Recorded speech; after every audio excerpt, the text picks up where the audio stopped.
మొదలైన తొలి దశలోనే మందుల్ని మొదలు పెడితే ఫలితాలు బాగుండడమే కాదు, బట్టతలను పూర్తిగా నివారించుకోవచ్చు కూడా. బట్టతలకు మందులతో చిన్న చిన్న దుష్ఫలితాలు కూడా ఉంటాయని చెబుతారు డాక్టర్లు. ఈ వివరాల గురించి ఇప్పుడు తెలుసుకుందాం.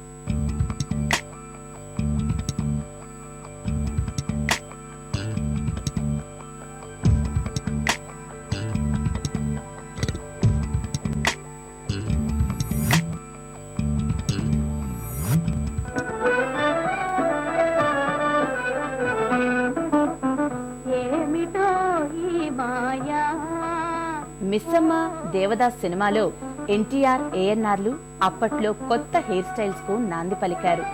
అప్పటి నుండి ఇప్పటిదాకా సినిమాల్లో హెయిర్ స్టైల్స్ రూపురేఖలు నిరంతరాయంగా మారుతూనే ఉన్నాయి. క్రీడాకారులు సైతం కొత్త కొత్త హెయిర్ స్టైల్స్ తో దర్శనమిస్తున్నారు. అసలు జుట్టుండాలే కానీ ఇప్పుడు దాన్ని ఎలాగైనా మార్చొచ్చు. శిరోజాలపై మక్కువ విషయంలో ఇప్పుడు అబ్బాయిలు అమ్మాయిలతో పోటీ పడుతున్నారనే చెప్పాలి. వచ్చిన చిక్కంతా జుట్టు లేకపోవడంతోనే వస్తోంది. ప్రస్తుతం జుట్టు రాలడాన్ని నిరోధించే అనేక రకాల మందులు మార్కెట్లోకి వచ్చిన నేపథ్యంలో అవసరమైన వాటిని డాక్టర్ సలహా మేరకు వాడుకోవచ్చు. ఈ మందులను మధ్యలో ఆపేస్తే ఏమవుతుంది? మధ్యలో ఆపేస్తే మందుల్ని ఆ మందుల ఒక ప్రభావం తగ్గిపోతుంది. కాబట్టి మళ్ళీ వెంట్రుకలు యథాస్థితికి వెళ్ళిపోతాయి. అంటే మళ్ళీ పెరిగే వెంట్రుకలు మళ్ళీ పెరగకుండా ఆగిపోయి అవి పడిపోతాయి. కాబట్టి మందులు వాడుతూనే ఉండాలి. ఈ టాపికల్ లోషన్స్ అనేవి, అలాగే ట్యాబ్లెట్స్ అనేవి వాడుతూనే ఉండాలి. సైడ్ ఎఫెక్ట్స్లో ముఖ్యంగా చెప్పవలసిన సైడ్ ఎఫెక్ట్స్ ఏంటంటే, కొంతమందికి ఈ మధ్యన ఇక్కడ వాడినప్పుడు లోషన్స్ కొంతమంది ఇక్కడ హెయిర్ రావడం మొదలవుతుందని కొంతమంది కంప్లైంట్ చేస్తారు. అది కూడా ఒక కారణం.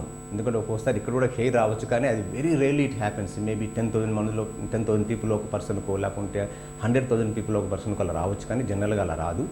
మెయిన్గా దాని సైడ్ ఎఫెక్ట్స్ ఇరిటేషన్, అంటే బాగా దురదబెట్టి మంట పుడుతుంది. కొంతమందికి హెడేక్ బాగా వస్తుంది. ఇతరత్ర వేరే దుష్పరిణామాలనేవి వీటి వల్ల కలగవు.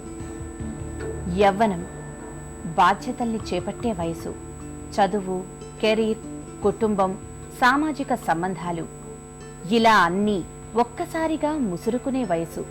ఒక రకంగా ఇదొక పద్మవ్యూహం. ఈ వయసులో మానసిక ఆందోళనలు, ఒత్తిళ్లు ఎక్కువగానే ఉంటాయి. ఇవి మన శరీరంలో హార్మోన్ల తీరుతెన్నుల్ని మార్చేస్తుంటాయి. ఒకప్పుడు లేని బట్టతల ఇటీవల ఉధృతమవటానికి ఇది కూడా ఒక ప్రధాన కారణమే. ఇక నేటి నగర జీవితంలో వ్యాయామం పూర్తిగా కనుమరుగవుతోంది. నిజానికి వెంట్రుకలకు తగినంత రక్త సరఫరా అందించటానికి, తద్వారా జుట్టు రాలకుండా ఉండటానికి వ్యాయామం చక్కగా తోడ్పడుతుంది. వ్యాయామం చేయడం ద్వారా కూడా ఒత్తిళ్లు, ఆందోళనలు తగ్గుతాయి. ఇక నేడు జరుగుతున్న అనేక పరిశోధనలు వచ్చే 5 ఏళ్లలో బట్టతలకు అద్భుతమైన పరిష్కార మార్గాలను అందుబాటులోకి తెస్తాయని డాక్టర్ చెప్తున్నారు. ఈ మధ్యన ఈ కాలంలో కొత్తగా, అంటే హెయిర్ ట్రీట్మెంట్ కంటే బాల్నెస్ ట్రీట్మెంట్ కొత్త రకమైన మందులు అందుబాటులోకి వస్తున్నాయి. ముఖ్యంగా స్ట్రెస్ ఫ్యాక్టర్, అంటే ఎస్ట్రెసిన్ బి అనే ఒక స్ట్రెస్ ఫ్యాక్టర్ ఉంటుంది. దాని హార్మోన్ బ్లాకర్ ఒకటి ఉందన్నమాట. ఈ హార్మోన్ బ్లాకర్ని కొన్ని మైస్కి ఇచ్చేటప్పుడు, అంటే ఎలుకల్లో ఎక్స్పెరిమెంట్ చేసేటప్పుడు సర్ప్రైజింగ్గా వెంట్రుకలు మొలవడం మొదలెట్టాయి. బాల్డ్ మైస్ అన్ని దే స్టార్టెడ్ గ్రోయింగ్ హెయిర్ అనమాట. సో ఇప్పుడు ఆ ఇంజెక్షన్ 1 ml పర్ డే చొప్పున 5 ఇంజెక్షన్స్ అలా ఇస్తున్నారు. కానీ ఇది ఎక్స్పెరిమెంటల్ స్టేజ్లోనే ఉంది, ఇంకా రాలేదు. దాన్ని ఎస్ట్రెసిన్ బి ఫ్యాక్టర్ అంటారు. ఎస్ట్రెసిన్ బి ఫ్యాక్టర్ అనేది కొత్తగా అందుబాటులోకి వచ్చే రకమైన మెడిసిన్. ఇకపోతే ఇది కాకుండా స్టెమ్ సెల్స్ అంటే ఏం కాదు, స్టెమ్ అంటే మూలకణం. ఈ మూలకణము హెయిర్గా మారచ్చు, మీకు హార్ట్గా మారచ్చు, మీకు లంగ్గా మారచ్చు, మీకు బ్రెయిన్గా మారచ్చు, ఎలా అయినా మారచ్చు అనమాట. ముఖ్యంగా కొరియన్ సైంటిస్ట్ అంబిలికల్ కార్డ్ నుంచి, తర్వాత బోన్ మ్యారో నుంచి తీసిన కొన్ని స్టెమ్ సెల్స్ హెయిర్ సెల్స్ని ప్రమోట్ చేస్తున్నాయి, హెయిర్ గ్రోత్ని ప్రమోట్ చేస్తున్నాయని చెప్పారనమాట. సో అవి అందుబాటులోకి వస్తున్నాయి. వాటిని స్టెమ్ సెల్స్ అంటారు. అలాగే ఎపిడెర్మల్ గ్రోత్ ఫ్యాక్టర్స్ కొన్ని వచ్చాయి, అవి కూడా అందుబాటులోకి వచ్చాయి. అంతేకాకుండా మీసెంకైమల్ సెల్ అని MSCs అంటాం, మీసెంకైమల్ సెల్స్ అంటారు. ఈ mesenchymal cells stem cells, mesenchymal stem cells అని. ఈ మీసెంకైమల్ స్టెమ్ సెల్స్ కూడా, అంటే మనకు చర్మం కింద అడిపోస్ టిష్యూ, తర్వాత కనెక్టివ్ టిష్యూ ఉంటుంది. ఆ దాంట్లో నుంచి వచ్చిన కొన్ని కణాలకు కూడా ఈ హెయిర్ని ప్రమోట్ చేసే గుణం ఉందని చెప్పి కనుక్కున్నారు ఈ మధ్యన. అవి అందుబాటులోకి వస్తున్నాయి. అలాగే హెయిర్ ఫాలికల్కి దగ్గర, ఇన్ఫండిబులం దగ్గర స్టెమ్ సెల్స్ ఉన్నాయి. ఆ స్టెమ్ సెల్స్ కొన్ని తీసేసి వాటిని కల్చర్ చేసేసి అవి ఇప్పుడు ఏం చేస్తున్నారంటే ఎపిడర్మల్ గ్రోత్ ఫ్యాక్టర్ రూపంలో కానీ స్టెమ్ సెల్ రూపంలో కానీ ఇంజెక్షన్స్ ఇస్తున్నారు.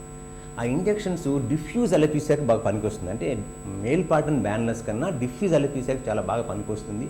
ఇప్పుడు అవి అందుబాటులో వచ్చాయి. కొన్ని ఇంజెక్టర్ ఫామ్లో కొంతమందికి ఇస్తున్నాము, కానీ అవి ఇంకా తొలి దశలోనే ఉన్నాయి. ఇంకా పూర్తిగా వాటి అంటే అన్లెస్ ట్రయల్స్ చేస్తే తప్ప వాటి నిజంగా వాటి పరిమాణం ఎలా వాటి యొక్క రిజల్ట్స్ ఎలా ఉంటాయని మనకు తెలియదు. అలాగే రోలర్స్ వచ్చాయి ఈ మధ్యన. రోలర్స్ అంటే ఏం లేదు, ఒకని మీసోథెరపీస్ అంటాం వాటిని. మీసోథెరపీ అంటే ఏం లేదు, ఒక మెడిసిన్ని లోపలికి పంపించేటప్పుడు ఒక ఎలక్ట్రిక్ స్టిమ్యులేషన్ ద్వారా కానీ, లేకుంటే నానో టెక్నాలజీ ద్వారా కానీ, లేకుంటే ఆ రోలర్స్ అంటే రోలర్స్కి నీడిల్స్ ఉంటాయి, ఆ నీడిల్స్ ద్వారా కానీ ఇలా అన్నప్పుడు ఆ మెడిసిన్ లోపలికి వెళ్ళి పెట్టి పనిచేస్తుంది అనమాట. ఆ మీసోథెరపీస్లో కొన్ని అందుబాటులో వచ్చాయి. ఈ మీసోథెరపీలో వాడే లోషన్స్లో ఈ hair stem cell factors, hair growth factors, epidermal growth factors, అలాగే బైపెప్టైడ్స్ ఇలా ఉంటాయన్నమాట. ట్రైసాకరైడ్స్ ఇవన్నీ ఉంటాయి కాబట్టి వాటిని మనం పైన మీద పెట్టి రోల్ చేస్తే వాటి వల్ల కూడా హెయిర్ మొలకెత్తు ఉంది కొంతమందిలో. సో అవి అందుబాటులోకి వచ్చాయి. అంతేకాకుండా లేజర్ టెక్నాలజీ, లో లెవెల్ లేజర్ టెక్నాలజీ అంటారు. అంటే కోల్డ్ లేజర్స్ వచ్చాయి అందుబాటులోకి. ఈ కోల్డ్ లేజర్స్ కూడా ఏం చేస్తాయంటే they stimulate the blood circulation.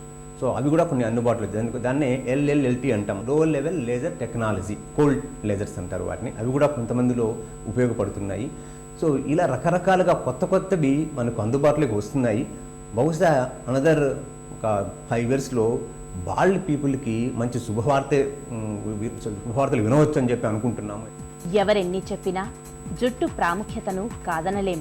అలాగే ఈ గజిబిజి జీవనశైలి నుంచి తప్పించుకోలేం.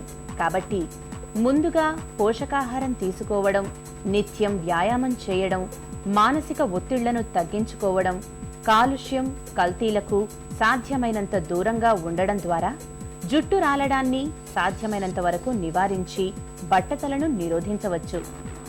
ఇక జుట్టు బాగా రాలుతుంటే బట్టతల వచ్చే ప్రమాదం ఉంటే డాక్టర్ని సంప్రదించి అనువైన మందుల్ని వాడచ్చు.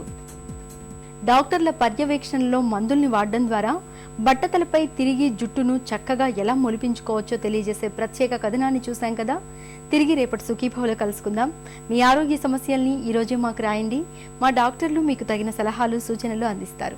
మా చిరునామా Sukhibhava, ETV 2, Ramoji film city, Hyderabad 501512, లేదా sukhibhava@etv.co.in కు మెయిల్ చేయండి.